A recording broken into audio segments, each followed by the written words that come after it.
ہم کریں گے ہر مظلوم کی حمایت۔ السلام علیکم، میں ہوں حرین فاطمہ اور آپ دیکھ رہے ہیں حمایتی نیوز HD چینل۔ نظر ڈالتے ہیں آج کی اہم خبروں پر۔ وندر میں اسکول جاتے شہری پہ مسلح حملہ، ملزمان کے خلاف سنگین جرائم کے الزامات۔ روزنامہ حمایتی نیوز وندر، رپورٹ محمد امیر خان ذیشانی۔ وندر کے علاقے میں ایک شہری پہ اس وقت مسلح حملہ کیا گیا جب وہ اپنے کمسن بچوں کو اسکول چھوڑنے جا رہا تھا۔ متاثرہ شخص علی مراد بھلے ساکن وندر نے الزام عائد کیا ہے کہ غلام حسین، نریندہ جعفری، سرور جعفری، فدا جعفری، جاوید رضا جعفری، غلام رسول رند جعفری اور چند نامعلوم افراد نے ان پہ فائرنگ کی۔ علی مراد کے مطابق جیسے ہی فائرنگ کا واقعہ پیش آیا، علاقے کے مکین موقع پہ جمع ہو گئے، جس کے باعث ملزمان فرار ہونے میں کامیاب ہو گئے۔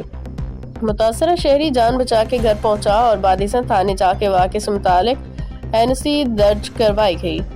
پولیس اور کمانڈو فورس کی کارروائی کے دوران غلام رسول اور غلام حسین کو حراست میں لیا گیا، تاہم چند گھنٹوں بعد معاملہ دوبارہ الجھ گیا اور ملزمان کے خلاف کوئی حتمی پیش رفت نہ ہو سکی۔ متاثرہ شہری کے مطابق بادیزہ میر عالم نامی شخص کی جانب سے انہیں تھانے بلایا گیا اور یقین دہانی کروائی گئی کہ 2 دن میں معاملے کا فیصلہ کر دیا جائے گا۔ علی مراد کے والد نے بھی تحریری درخواست جمع کروائی، لیکن کئی دن گزر جانے کے باوجود کوئی واضح یا حتمی فیصلہ سامنے نہیں آ سکا۔ علی مراد بھلے کا مزید کہنا ہے کہ مذکورہ افراد پہ علاقے میں چوری، ڈکیتی اور دیگر سنگین جرائم کے الزامات بھی عائد ہیں، جن میں رکشہ، موٹر سائیکل، زرعی مشینری کی چوریاں شامل ہیں۔ ان کے مطابق بعض ملزمان کا تعلق سکھر اور روہڑی کے علاقوں سے بتایا جاتا ہے اور وہ مبینہ طور پہ قتل جیسے مقدمات میں بھی ملوث رہے ہیں۔ متاثرہ شہری نے الزام لگایا کہ حالیہ دنوں میں بعض ملزمان کے خلاف کارروائیاں ہوئیں اور ان کے کباڑ کے کاروبار سیل کیے گئے، جس کے بعد وہ علی مراد اور اس کے اہل خانوں کو مسلسل ہراست، جان سے مارنے کی دھمکیاں دے رہی ہیں۔ علی مراد بھلے نے SSP ہب، ضلعی انتظامیہ اور قانون نافذ کرنے والے اداروں سے مطالبہ کیا ہے کہ واقعے میں ملوث تمام ملزمان کو فوری گرفتار کر کے قانون کے مطابق سخت کارروائی کی جائے، متاثرہ خاندان کو مکمل تحفظ فراہم کیا جائے۔ قانونی ماہرین کے مطابق اس واقعے پہ تعزیرات پاکستان PPC کے درج ذیل دفعات لاگو ہوتی ہیں۔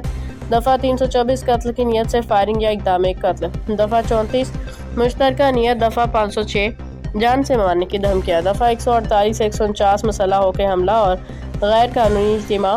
قانون کے مطابق ایسے جرائم میں ملوث افراد کے خلاف سخت قانونی کارروائی اور گرفتاری ناگزیر ہے، جبکہ متاثرہ شہری کو تحفظ فراہم کرنا ریاستی اداروں کی بنیادی ذمہ داری ہے۔ السلام علیکم جی سر، ہم نے پہلے بھی یہاں پر درخواست دی تھی تھانے میں، تو اس وقت تھانے میں SHO یارو کمانڈو تھا، یہ سرو اور جاوید، فدا حسین، عمران، حاجی غلام حسین، ان لوگوں نے میرے اوپر حملہ کیا تھا۔ TC اسکول سے لے کے برادہ کالونی تک ان لوگوں نے جو ہے میرے اوپر حملہ کیا، ان لوگوں نے میرے اوپر گولیاں چلائی تھی۔ پھر ہم نے جا کے درخواست دیا تھا، درخواست میں وہ پکڑے گئے۔ پھر میر عالم جاموٹ نے ذمہ اٹھایا تھا کہ ہم لوگ آپ کے فیصلے کریں گے، آپ اس کا راضی نامہ نہ دو۔ جب ہم نے راضی نامہ اس کا دیا ہے، اس کے بعد پھر سے اس نے نہ فیصلہ کیا، نہ ہماری فون اٹھا رہا ہے، نہ ہمارے سے ملتا ہے۔ تو ہم نے SSB کو بھی درخواست دی ہے کہ بھئی یہ ہمارے اوپر حملہ کریں، مہربانی کرو، یہ دہشت گرد ہیں اور ان کے اوپر FIR کیا جائے۔ کل بھی ہمارے کو دھمکیاں دی، آج بھی ہمارے کو دھمکیاں دے رہے ہیں کہ ان کو ہم ماریں گے۔ برائے مہربانی حکومت کو اپیل ہے، ان کو گرفتار کیا جائے، ان کو پکڑا جائے۔ یہ بندے فرار ہیں، باہر گھومتے ہیں اور اسلحہ اٹھا کے ہمارے پیچھے ہیں، تو مہربانی کر کے ان کو گرفتار کیا جائے۔